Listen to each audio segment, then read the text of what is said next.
We do. We have a little something for you.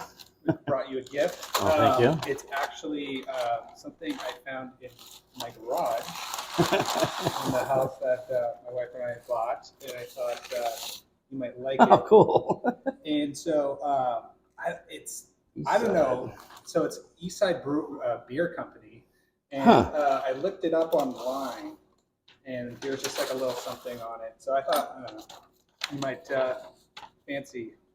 Well, not fancy. Are we already started? I mean, it's been rolling. It's been It's going. been rolling the whole time. Oh my gosh. I'll read up about this afterwards. How about that? That's cool. Well, thank you very much. So this is our fourth podcast, and today we're visiting with Jason Van Fleet, and Jason is a friend and a neighbor, and he also owns his Dutch's Brewhouse and Syncopated Brewing. Syncopated is in Lakewood, right behind Carrizo Ford. So they're in the neighborhood, and Jason's a real interesting guy. He comes from a show business background, and Somewhat. he's been in a lot of movies and commercials and all kinds of stuff with precision driving and things like that. So we're going to interview him today. Always love Dutch's Brewhouse, best pizza in town. We tell everybody to come here. I think it's one of the best pizzas in Long Beach. Well, I appreciate that. So starting off, tell us a little bit about yourself, a little bit about your history, your background. Well, I am actually I was a professional photographer for 24 years, I think it was, by the time I got done with it.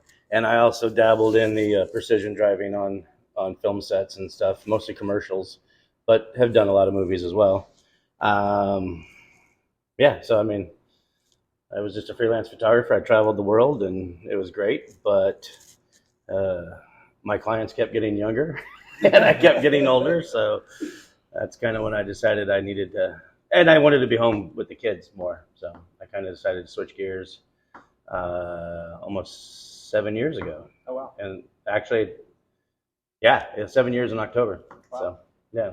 So you started Dutch's Brewhouse. How did you get started in the craft beer business? Also, kind of brew pub. Well, if you ask my kids, it was a joke. So they said I started this as a joke. I'm like, no, it wasn't a joke. But, I was a home brewer, not a lot, didn't do a lot, but I enjoyed it. And I definitely enjoy bars and funky little dive bars and stuff like that. So when I was looking to do something different, actually our kids all went to St. Barnabas. Okay. And I helped run the beer festival because it was one of those things where you speak up, they automatically volunteer you for the position, because they kept bringing in a Bud Light truck every year for the big fundraiser. And I'm like, well, let's see if we can get some better beer. All right, Mr. Van Fleet, you're in charge of that. And so I was bringing in a place called Brew Bakers down in Huntington Beach, and it's a place you can make your own beer, just like Dutch's is. You can make your own beer here. And he was a super supporter, super cool guy.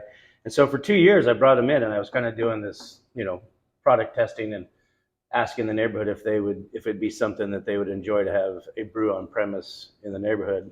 And a lot of people seemed to like it. So by the end of that year too, I took all the kegs and everything back to the guy that owned that place, and I said, hey, I want to open one of these in Bixby Knolls. And he said, wow, you should do it. I have all the equipment. So I literally left there with a $25,000 handshake to the guy.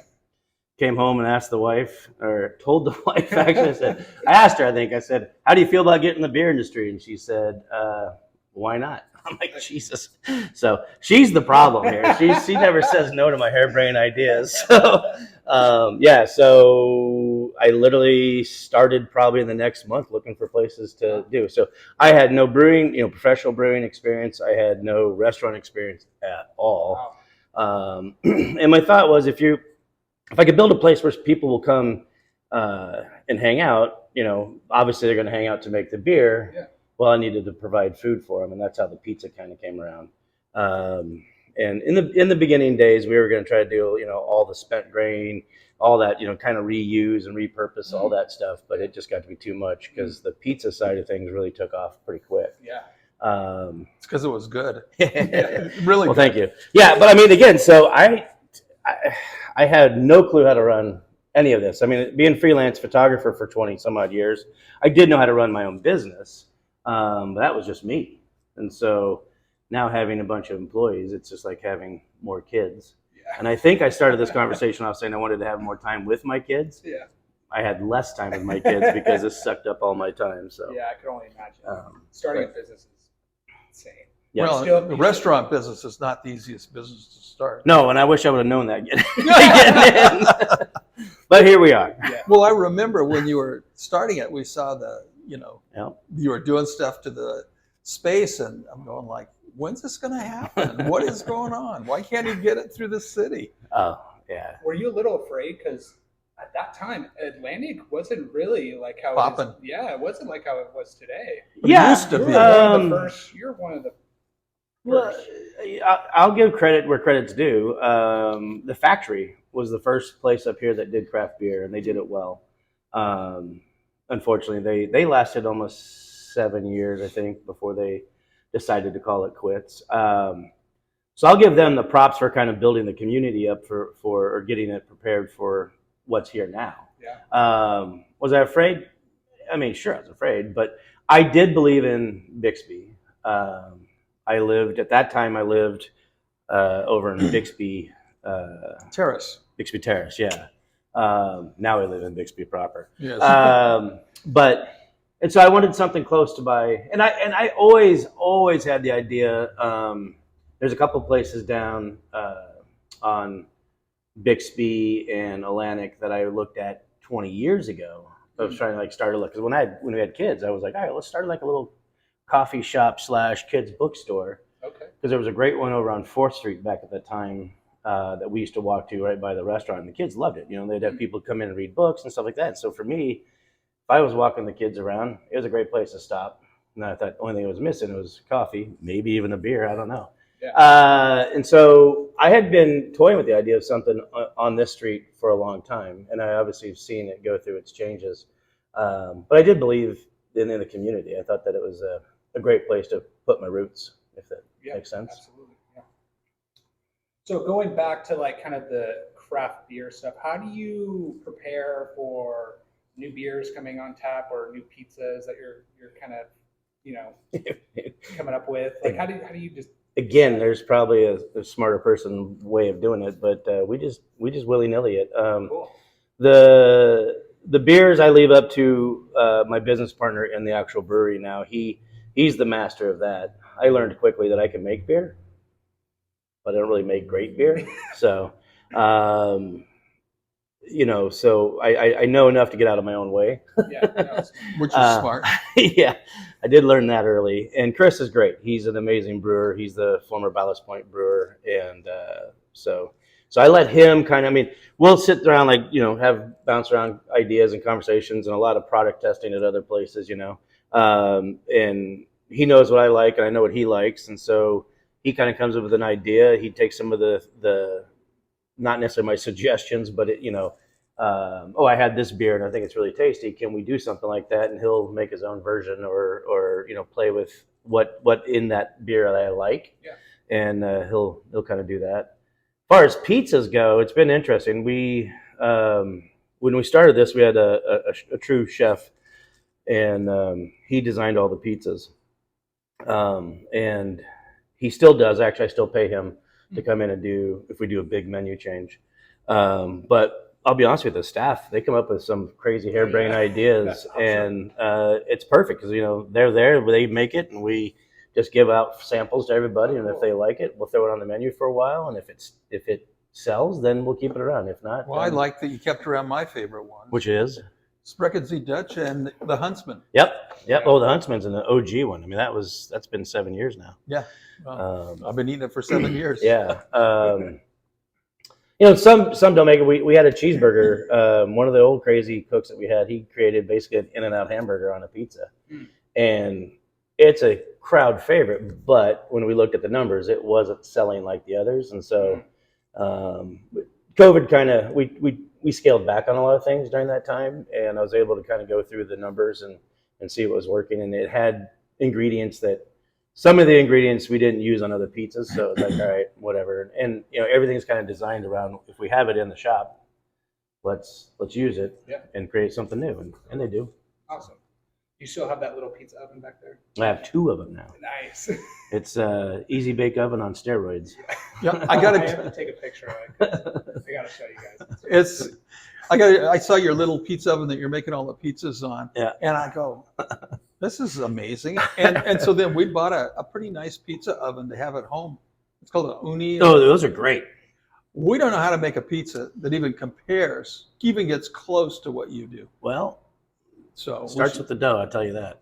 Well, I think that might be our problem. Yeah, and those 2 ovens actually came out of necessity to kind of beat the city at its own game. When I did the first initial plans, and by the way, the city was a challenge to get through it. When I did the initial plans, I put that we're going to have a oven vented to the roof, and that's what we were going to cook our pizzas on.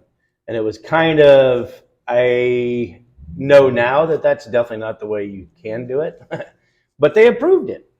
And then halfway through the process, they said, "Oh no, you can't do it that way." I'm like, "Well, you would." All right. So, long story long, I had a big battle actually in the parking lot at St. Barnabas at one of the kids' school events, and I lost it. And I came back up here and I called our council member and I called Blair Cohen, who is the director of the Bixby Business Association. And I said, I'm just going to do a needle exchange program up here because it took me 2.5 years to open. Wow. It did. And my feeling, so basically what they said is, well, you can't do it. All right, well, then I'll use electric. And they said, well, you can't use electric because you still need a hood. And the hood's, $25,000 installed probably. And I was running out of money because I'd been building this thing for 2.5 years. Yeah. And again, like I said, I didn't do it smart. I did everything the way you're not supposed to do it. But anyway, they suggested to contact this oven company that basically has a catalytic converter in it.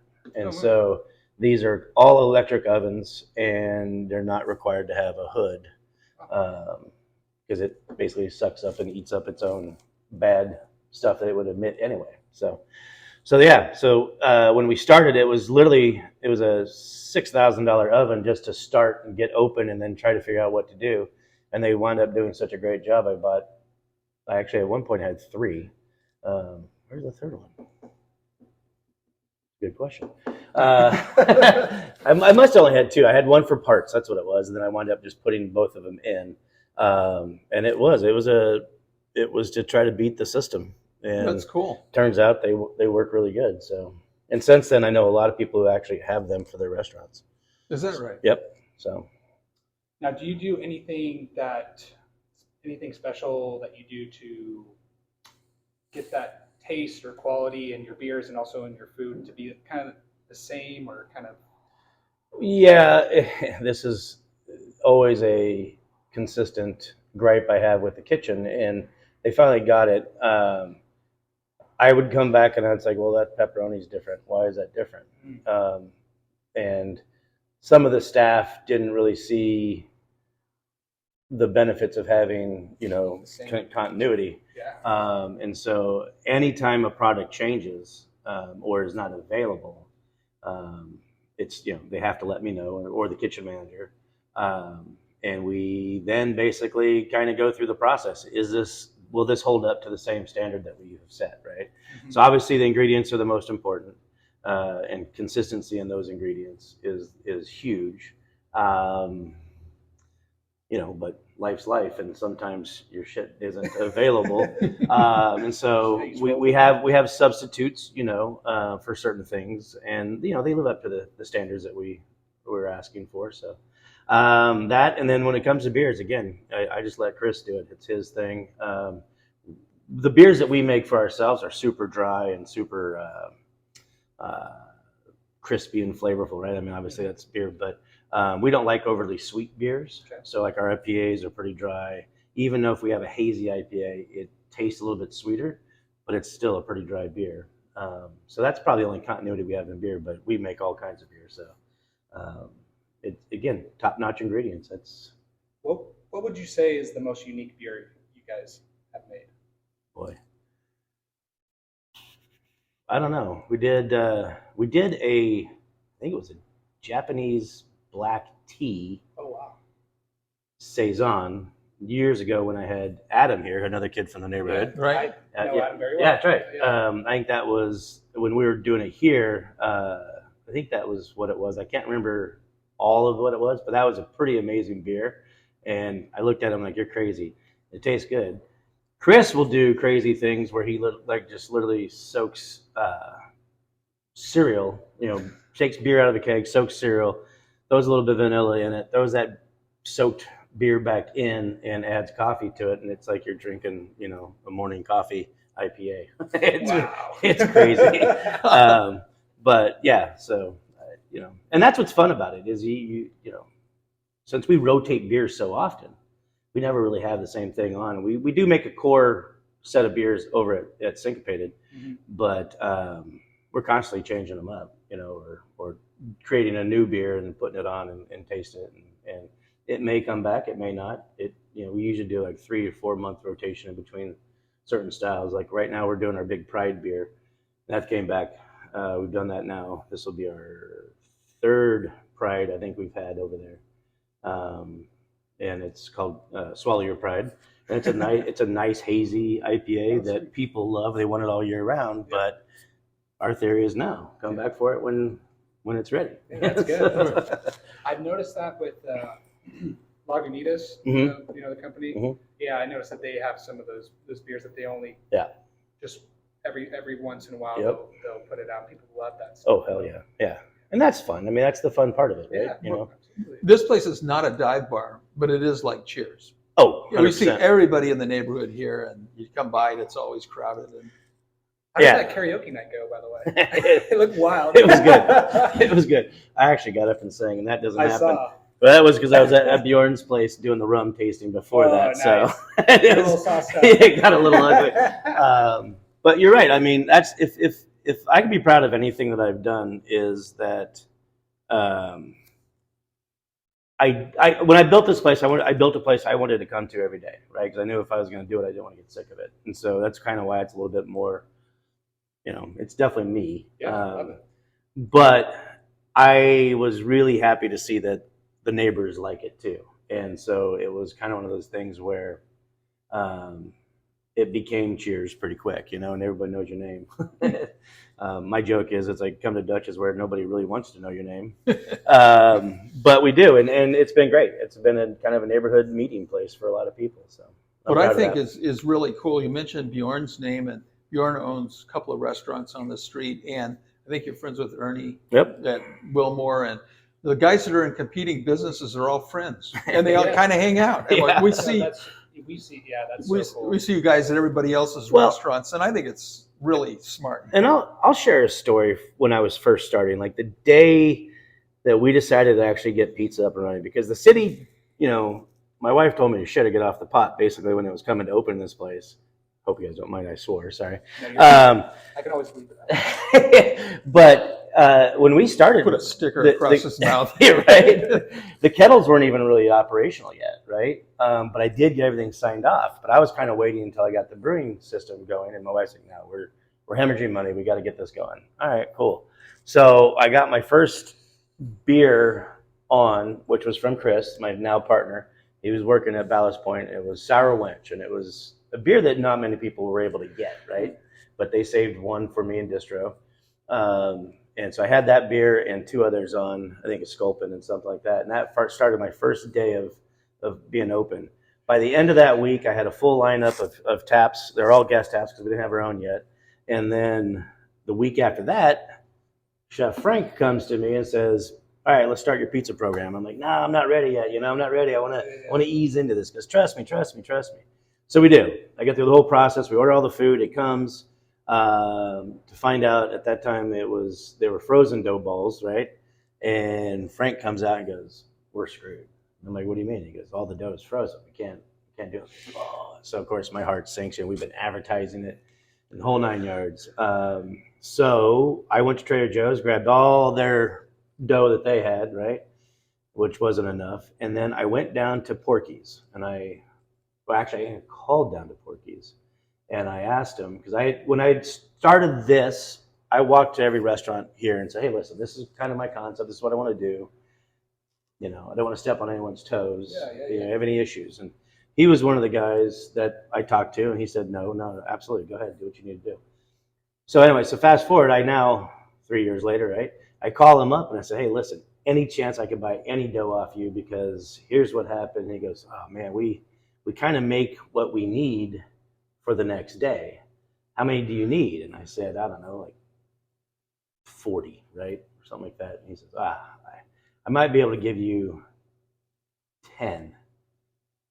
10, yeah, I can't remember the numbers, but his pizzas are so big, I was able to cut those in half, and I got to 20, and then plus I had what it would need from Trader Joe's. So he offered that. I had his pizza or his dough box in my car. The next day, I was at one of the restaurant supply places. I see him in line. I said, "Oh my God, I am literally on my way back to your restaurant. It's clean. I want to do it, and I want to pay for the dough." And he goes, "No, I got you." Wow. And he goes, we help each other out. And I've always been kind of like-minded that way, but that sold the deal. So anybody comes in here and wants pizza to go or any other pizza, I send them to Porky's all the time. But I mean, here's a guy, I'm making pizzas, right? Yeah. Yeah. Competition. Why does he need to help me out? Yeah. He doesn't, right? But he did. And that's definitely a big case in the beer industry, where all the brewers we're all friends with everybody. And it's like, if we need something, it's like, you make it happen, competition only makes us all better. Yeah. So we want to see everybody succeed. And that was just one of the neat stories. And again, my feeling of Bixby and why I think Bixby is special. So. Very cool. Yeah, that's a great story. Yeah, that's very cool. Yeah. Maybe a little teary almost. Now, going back to the brewery, what do you think is like the biggest challenge that craft beer companies and businesses are facing today? Well, supply chain issues right now. Okay. We are having a hard time getting cans and stuff like that, which doesn't affect us too much just because we don't do a lot of packaged goods yet. But there was a hop shortage for a while and stuff like that. And again, you're getting consistent hops, right? It's a natural product. So 1 year's yield is going to taste like this. And so you build a beer on that thought. And we're not big enough to give you huge hop contracts. Like usually if you do that, you can get enough hops and you store them for, as long as you need them while you're making the beer. So that would be one of them. The overall market seems to be changing a little bit. Craft beer is losing a little bit of market share right now. But I think it's just because there's so many breweries out there now that it just kind of, people got, it's a little oversaturated. Now you're starting to see it adjust a little bit and it's kind of coming back. But, and plus we haven't really kind of bounced out of this pandemic recession that we were feeling. So both establishments are still much slower than I expected to be at this point. People kind of got bad habits during COVID, and the worst habit was that they stayed home. Yeah. And in reality, they learned how to make their own stuff and they do their own thing, and it's great for them. It's just hard on the restaurants and stuff like that. But the other thing is too, I think a lot of breweries have gone to storefronts now, and with that, it's just like going to a bar. And so a lot of people are not seeking out the industrial breweries as much anymore as I had thought. And that's how I grew up, going to breweries. It's like, you got to go to the industrial complex to get it. You got to go to the shady part of town because that's where the cheap rent was and big warehouses. But now everything's moving into the storefronts. So, it's just, and all of it's a challenge. A lot of the big beer companies seem to have bought up the smaller craft beer. Yeah. And when you do have a restaurant, then you can carry guest taps, right? That's just how I'm able to carry guest taps. And with that becomes, some of the big reps coming in and pushing stuff on you. And then that's an AB house or a Miller house. And so a lot of times those products kind of creep their way into the thing, which is taking away our market share. So. Well, I noticed that, one of the famous bars in town is Joe Joe's. Been around since 1929. Yeah. And, they only serve Pabst Blue Ribbon for 70, 80 years. Oh, yeah. And then they said, wait a minute, you guys are overcharging us for this. And now they've got like a whole line of taps and Yep. almost anything you want. Yep. Same sandwich. They But switched that from, was it Pabst? PBO? No. yeah, I think it was Pabst, wasn't it? Yeah. Then they changed it like Bush or something like that. I can't remember for a while. Yeah, for a minute. Yeah. But they're the only other place that, by the way, that has, they sell more Shinerbach than I do. Oh, really? Yeah. So, and I've had Shinerbach on since we started here. Yeah. So I do order that a lot. We do. It's a good beer. So how would you say, like, what do you do as far as your role in the company? Like, what do you handle? Do you handle a little bit of everything, or are you like strictly like finances or? Well, yeah, I mean, I do all the finances and stuff. I am learning to delegate my things. Janine is going to be she's definitely our kitchen manager now, and I'm training her to do the stuff up front. Like, she's literally said, all right, let me just start doing the scheduling. I'm like, okay, So I have a hard time letting go of some things. But for future endeavors, I think I need to in order for me to try to do something different. So I mean, for the first 3 years, I worked the bar. I did everything. I didn't cook. I have cooked, but I didn't cook, but I did everything. I mean, it was, my feeling was if I didn't know how to run it, if I didn't know how to do it myself, how am I going to explain to other people to do it, or how can I expect other people to do it? And so almost every job in this place, I've done it. So that was such a good key piece of advice. Well, I think you've always had really good people here. Then that's a huge, and they're all from the neighborhood. We've had a lot of turnover as of late, but a lot of that problem is I'm hiring kids from the neighborhood that are moving on to their professional careers or doing other stuff. But we've been able to retain a lot of them, and they're all kids from the neighborhood that my kids either grew up with or just know them from the neighborhood. Yep. And we come in, we see them, and we know them from the neighborhood. It's fun. Yeah, we like that. Your kids will be my future employees. There you go. I got a little while to go. Yeah. I mean, let's hope we're around that long, but yeah. So it's obviously in the beginning, it sounded like you poured your heart and soul into this. You didn't really have a lot of time outside of running this business. But has there been anything that you've done to kind of give yourself a healthy work-life balance? Not yet. It's coming. My wife is literally, again, the one that has, made sure that I'm always upright, right?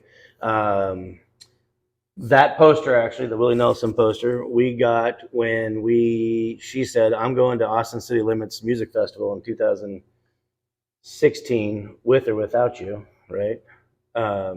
Got the Texas flag there, too. too. And it was one of the first, actually, I'm sorry, it was ACL. It was the Austin City Limits Music Festival, because we already gone to the Willie Nelson thing. So without you, and I said, oh, okay. And that was probably the first time I was able to actually step away from the business and go somewhere for a week, because I had been running and burning the candle for almost a year and a half at that point, not taking a day off.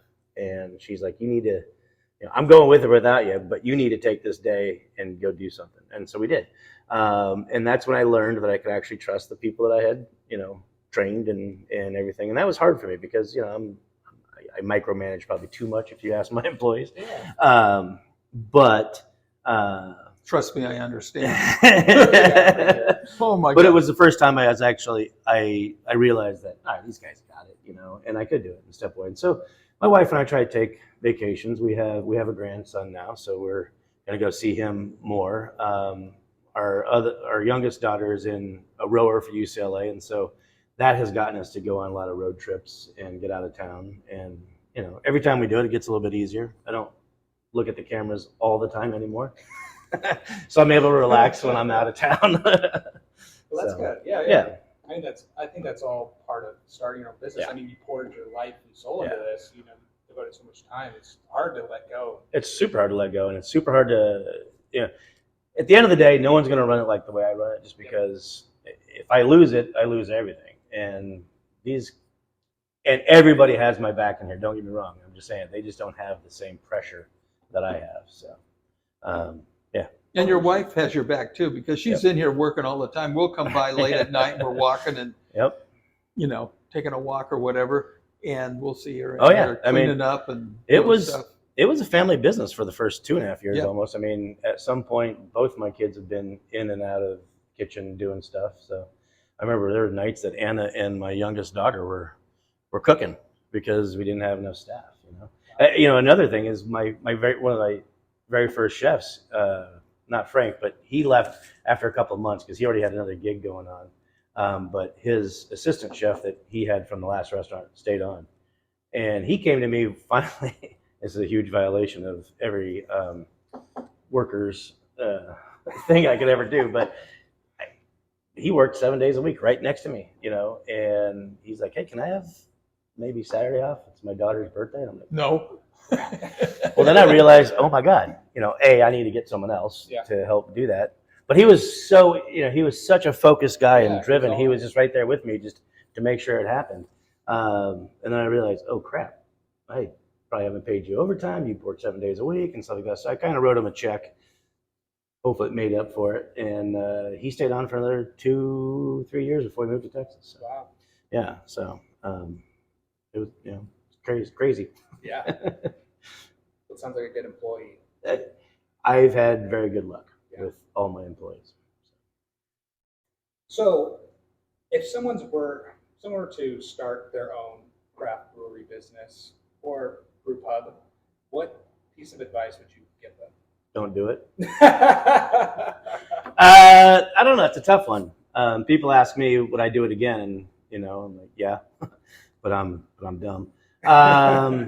I think at this point, just have all your ducks in a row. That's something I didn't have. And I didn't have a huge startup capital. I mean, literally I sold off I cashed out my life insurance, right? So if I die tomorrow, my wife's still going to be screwed. To start this, and then I still tried to raise money through Kickstarter, I don't know which one it was, but we didn't raise all the money, and so you didn't get any of it. I raised about half of what I was looking for. And so that kind of started back into, all right, well, it's now just every time I had a big paycheck, we'd put it into it. And that's part of the reason it took 2 years. So my biggest thing is make sure you have your funding, and location is going to be the key. And just put your head down and work hard. It's if you start it thinking that you're going to have all this time and you're going to be this glorified owner and just come in and do stuff, nah. I mean, if you're good at it, you're going to do it all. So everyone has this misconception of that. Oh, you're a business owner. You own your own restaurant. You're rich. I'm like, no, I'm not. I would work my tail off 7 days a week. We get that a lot in our industry. Yeah, too. and it's People like see the selling sunsets and it's nice like, houses we walk through. It's like, no. Rowdy's a harsh thing. Reality is a harsh thing, but no. I just go back to make sure you got your money, and then know it's going to be a process, because getting your ABC license, getting all your stuff to do anything with alcohol is not easy. So Now, it sounds like location was a big, ticket point. What do you look for in a good location for a brew pub? for me, I think, and I'll try to stick to this again and again and again, is the ability to have like a neighborhood that people can walk, right? Okay. My brother lives over on the east side. The closest restaurants to him, you have to cross a huge major street, right? So he comes over here more because of this vibe. So I think that's a big thing for me personally. That's what I would do. Try to find rent, obviously a big thing. And we're very fortunate. We've been here long enough that we have really good rent. Don't say that too loud. Now, You're right, but our landlord has been really good to us, and I cannot complain at all. So walking traffic is the key. Okay. Try to get people where they're walking by, like, what is this place? Well, actually, what we have going on in Bixby Knolls with Atlantic Avenue has been a huge draw for people coming to our neighborhood. Absolutely. Our whole neighborhood is so undervalued compared to Isn't it crazy? west side of LA, and Pasadena, South Bay, the Valley, whatever. And yet people hear about it, the walkability of Bixby Knolls, and they hear about how the neighborhood is, and they seek it out now. Yeah. And we've had really good luck, of course, selling our stuff. And again, it was dumb luck really on my part. I looked at a bunch of places up and down the corridor. One's still vacant to this day. You mean the one that's always vacant? Yeah, Oh, amazing. I can't imagine that one. It's been Levi's 22, so it's been 20 years that I've lived in the neighborhood that building's been vacant, and that was one of the first ones I looked at. And a whole other story about that I'll share off camera with you guys. But well, I actually know the story. Yeah, because I know the guy he's bought it from, and he's got a deal because he rents most of it out. Yeah, I know. But we can't talk about anyway. But yeah, right. But I knew I wanted to be close to home, right? So that was a huge factor. I don't know if that's a big deal. Actually, Jay from Thunderbolt, right? He just opened up another pizza shop that we support. He used to come up here and we'd sit on the deck and he would ask all kinds of questions. And I said, in this neighborhood, it's very important that if you're the owner operator, that you either live in the neighborhood or at least you're in your own establishment working, right? And I don't think he quite understood it, but he did it, that was his plan anyway. Yeah. And people gravitate to that. People do want to see the owners in Bixby. It's weird. Yep. But I think that's why we are all successful too, because we don't just hide in the corner, just doing crunching numbers. We're part of the community. Yeah. And that makes the community want to support us. And Bixby Knolls is an insanely supportive neighborhood. Through the pandemic, I mean, we wouldn't have survived it if I was anywhere else in Long Beach, I feel. Now, maybe we would have, I don't know. But the amount of community support and the people that we hadn't seen in years because, they've moved on and done other things or found other places they like to go to, which is natural, made a point to come back and spend money in our places. So, well, there's a place down the street that a restaurant was there for a short period of time and they didn't make it. Yep. And the neighborhood didn't support it. And the guy had some attitude issues with who parked in his parking lot. He again was a person that didn't feel like he had the interest of Bixby Knolls, and Bixby Knolls spoke out. Yep, they just, nobody went there. Yep, and it's an ugly thing, but it's a good thing. But yeah, you don't want to get on the wrong side of the neighborhood. And I think that's what makes Bixby Knolls such a great community. I think it's like a small town vibe in a big, relatively big city. Small town Long Beach, we say it all the time. It's a little big town. It's Mayberry on steroids. Yeah. I mean, you literally, and obviously having a restaurant and a brewery kind of help knowing people and stuff, but it's they say 6 degrees of separation. I think Long Beach is like 3 degrees of separation. Especially I had kids that went to Poly High School, right? I went to kids that went there. They did St. Barnabas first. So those are two huge connections within the city, and people don't leave Long Beach. That's the other crazy thing, right? I mean, I'm not fresh off the boat, but I left Texas the day I graduated high school, never to go back. And Long Beach, people graduate, go to college, and find themselves back here, And I think that's kind of that says a lot about the city. People, when I used to live in Manhattan Beach or Marina Del Rey. Wife grew up in Manhattan Beach, and people are like, why Long Beach? Why Long Beach? I'm like, because it's kind of funky and cool. Yeah. And people are real. Yes. And that you don't get that often. I just made a video about that. Did you? So we'll wrap up. I've never done this before, but we're gonna try it with you. It's called Overrated, Underrated. Okay. So it's gonna be a quick little. Well, he likes questions like that. Yeah. So we're gonna start it off with tiki bars. Overrated, underrated. Underrated. Okay, perfect. Love those things. I know you do. I like the one on Anaheim Street. Yeah, that's okay. good. That's a funky bar. Yeah. Well, that was my first bar ever. Was my tiki bar in my backyard. I know. That kind of got me the courage to actually open this. People hung out there. So I did a little digging. Okay. The Long Beach Grand Prix. That's a tough one. I enjoy it every year. I think it's underrated. I think it's underrated for what it does bring to the city. Cool.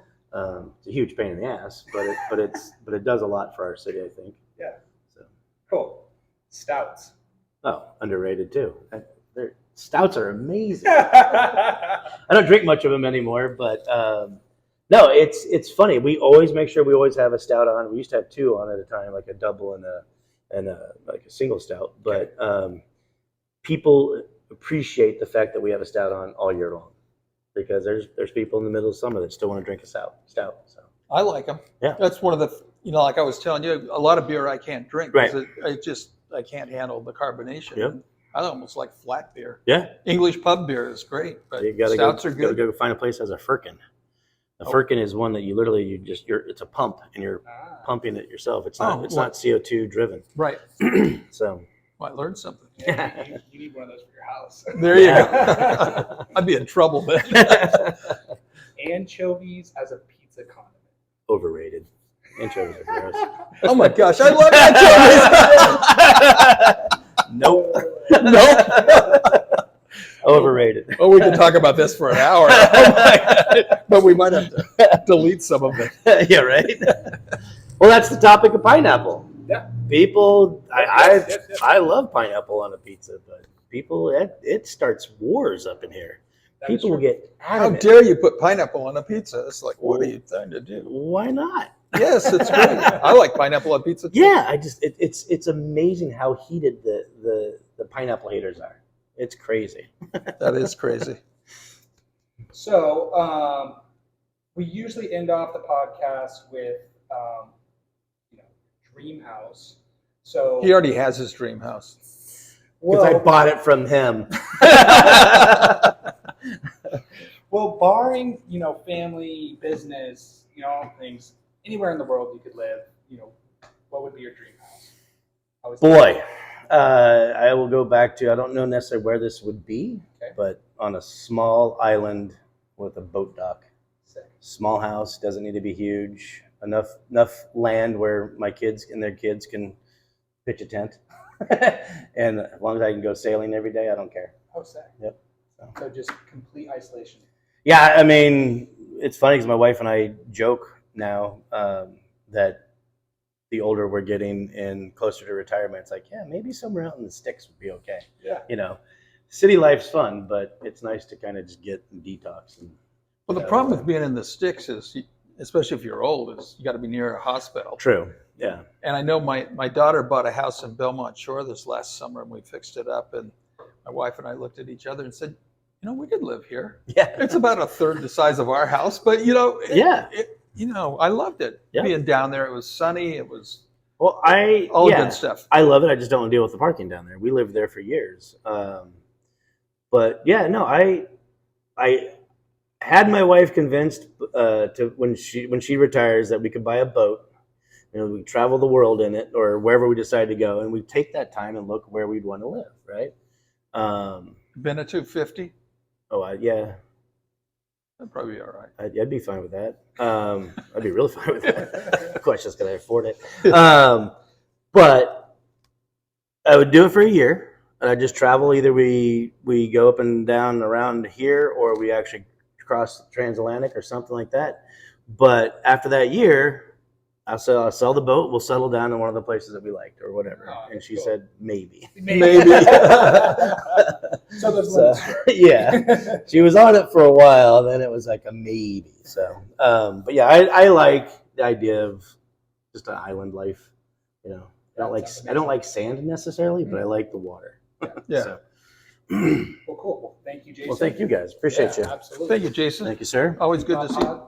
The only thing you haven't done that you were going to do was you never got your 55 Chevy panel truck, This was is your true. logo. This is true. Yeah. But he does have this really cool Corvair that nobody has. Nobody has that one. Yeah. Yeah, and it's really And the nice. reason I have that is because I couldn't afford the panel truck. So, and I still to this day I want to get one. So I want to turn it into a cooler, like a mobile beer truck. Oh, But cool. Chapman Brewing actually has one, and so once they had it, I kind of started backing off of that a little Yeah. bit. So, but yeah, that was the original. That's the OG logo. There you go. Love it. Well, thanks, guys. Yeah. Hey, thank you very much. You bet.